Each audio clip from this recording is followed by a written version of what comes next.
এই গরমে ঝিঙা ধুন্দুলের তরকারি খেলে শরীর ঠান্ডা থাকবে আর গরমটাও কম লাগবে। তো আসসালামু আলাইকুম, welcome back to my channel. কেমন আছেন সবাই? আশা করি ভালো আছেন। আলহামদুলিল্লাহ, আমিও ভালো আছি। তো আজকে আপনাদের সাথে শেয়ার করব নিজের গাছের ধুন্দুল আলু আর ঢেঁড়স দিয়ে কাতলা মাছের তরকারি রান্না করব। তো চলুন মূল উপকরণে চলে যাই। তো প্রথমে আমি একটা পাতিলে পরিমাণ মতো পেঁয়াজ কুচি আর কাঁচামরিচ ফালি দিয়ে হালকা করে ভেজে নেব। তারপর লবণ দিয়ে হাফ টি স্পুন আদা রসুন জিরা পেস্ট দিয়ে তারপর হলুদের গুঁড়ো, মরিচের গুঁড়ো, ধনিয়া গুঁড়ো একসাথে দিয়ে ভালো করে কষিয়ে নেব। ভালো করে কষিয়ে নিয়ে এখানে আমি ধুন্দুলগুলো কেটে রেখেছি, ধুন্দুল আলু, তো সেটাকে আগে আমি দিয়ে দিচ্ছি। এটাকে ভালো করে কষিয়ে নিতে হবে। তো ধুন্দুল অতটা কষানোরও কোনো প্রয়োজন নেই, যতটা কষাবেন ততটাই পানি উঠে আসবে। তো ধুন্দুল অতটা কষানোরও কোনো প্রয়োজন নেই। তো দেখতে পাচ্ছেন আমি ধুন্দুলটাকে কষিয়ে নিচ্ছি, মোটামুটি করে কষিয়ে নিচ্ছি। কষিয়ে নিয়ে তারপর আমি ঢেঁড়সগুলো দিয়ে দিব।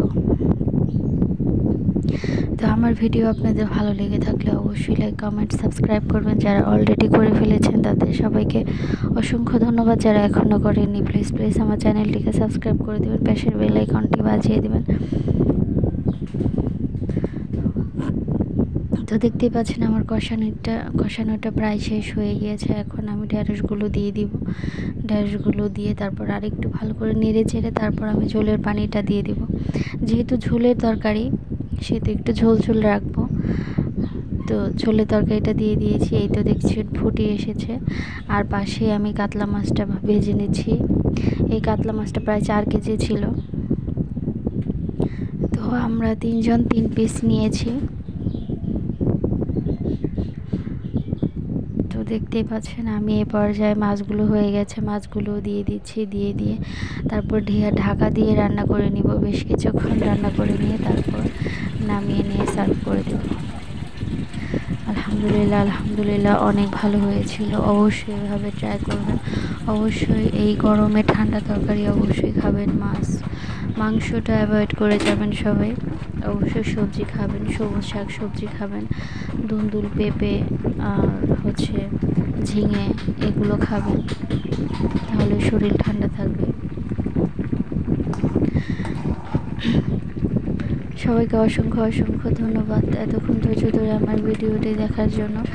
আর যদি বোনের ভিডিওটি অবশ্যই একটুও ভালো লেগে থাকে তাহলে অবশ্যই শেয়ার করে দেবেন। তো দেখতে পাচ্ছেন হয়ে গিয়েছে, আলহামদুলিল্লাহ অনেক ভালো হয়েছে। এখন আমি নামিয়ে নিয়ে সার্ভ করে নেব। দেখতে পাচ্ছেন কতটা সুন্দর আর কতটা কালারফুল হয়েছে।